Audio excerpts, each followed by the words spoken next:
Hey guys, it's Jane. Today I'm going to talk a little bit about The Gardens of the Moon, which is a book that I read this month. I read it as part of a read-along that Kitty G organised. She has a Goodreads group for sci-fi and fantasy read-alongs. I'll link that below. The Gardens of the Moon is by Stephen Erickson. It's the first of a epic fantasy series called the Malazan Book of the Fallen. And the read-along group is actually going to have a look at the second novel in February, which I think is called The Dead House Gates or something like that.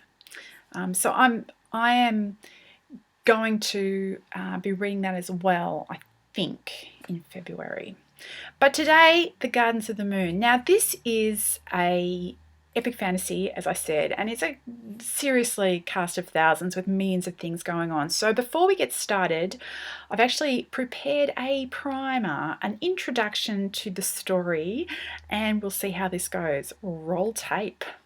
On the day of the fall of Mock's Hold, Paran, a youth of good family who longs to be a soldier, meets an officer of the bridge burners. Whiskey Jack, that officer, tells the boy to choose another way of life, but he is not persuaded.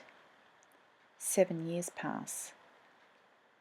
Two shadowy figures appear and take possession of a girl as she stands watching a column of soldiers march by. Soon after, a young girl named Sorry joins the Malazan Marines. Pran, now a lieutenant, comes to Adjunct Lorne's attention and she seconds him into her personal service. Again, time passes. Sorry is now part of Whiskey Jack's squad, which is in the field with the Second Army of the Malazan Empire. The city of Pale has been defeated and largely destroyed in a huge magic battle between the Malazan army and Animander Rake. Hairlock, one of the few surviving Malazan army mages, still lives, though he was cut in two. Quickben, the Bridgeburner's mage, uses soul shifting to allow Hairlock to transfer into a wooden puppet's body. Hairlock, though living, quickly goes insane. The Bridgeburners turn over the puppet to Tattersail, another mage. Tattersail performs a reading of her dragon deck and hears a coin spinning. Captain Paran receives orders that he is to take command of Whiskey Jack's squad. He sets off for Pale. Pretty much upon arrival, and before he's located any of Whiskey Jack's squad, Paran is assassinated by Sorry. While Paran lies dead, immortals are squabbling over him, and in the end, the twins of chance upon take him up and send him back to his body as their tool. The Bridgeburner's healer confirms that Paran should be dead and only lives due to divine intervention.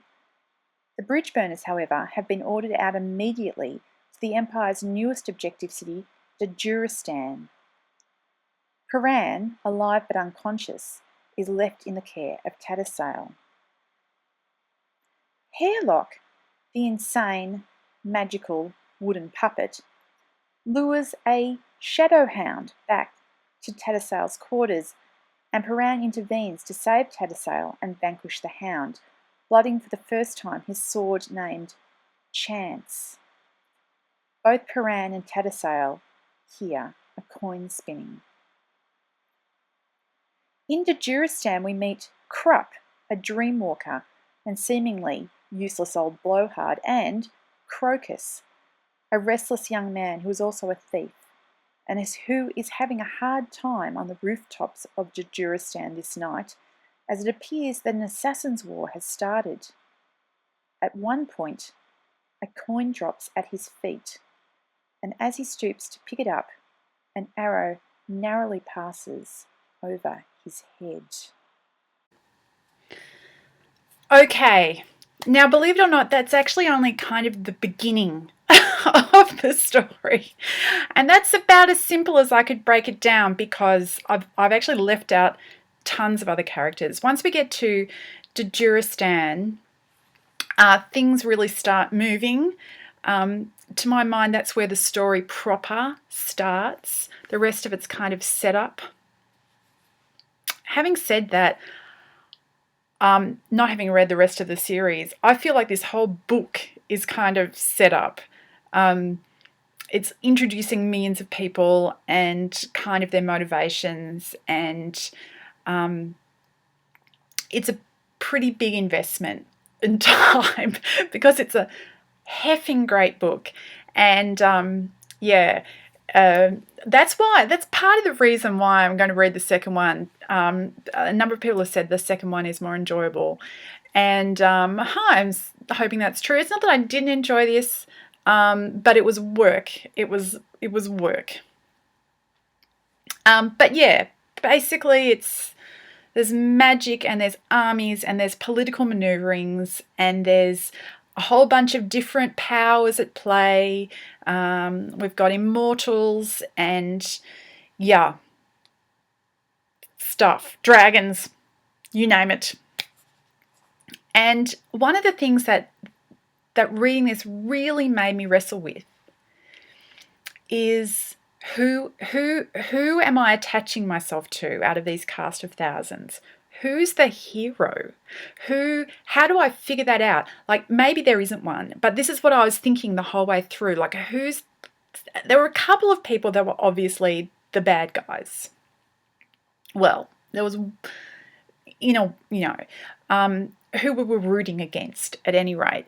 But it's really not clear who the good guy, if anybody, is. I actually experienced this reading Game of Thrones as well, where for the first couple of books, I think Catelyn Stark was like my anchor character, and I was like completely rooting for Catelyn Stark. And I really loved it when she kind of, attacked Tyrion, because to my mind, Catelyn Stark was like the good person who was just trying to hold it all together.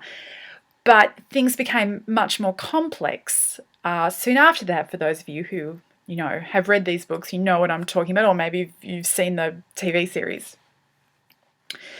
Because in a similar way, your sympathies and the point of view keeps changing, and with more added elements to the story, people who seem to be good, you're now thinking, are they really?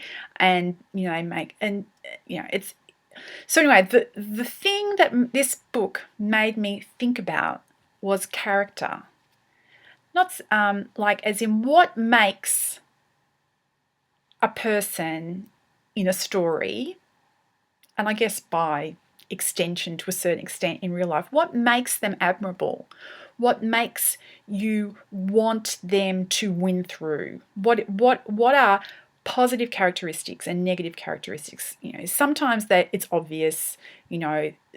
Everything is set up to make you sympathetic to a particular character, but sometimes it's less obvious, and this is one of those times. So I've actually made a list of my own thoughts about this, and in the second part of the video I am going to run through my list and talk a little bit about my list, but I'm going to break the video here so that it doesn't run straight onto that and gives you a chance to think about your own answers to the questions. I would love to hear suggestions down below, or even if you just think about it for a little while, and then if you're interested in hearing what I have to say about it, zip through the second part of the video and we'll have a conversation about it there.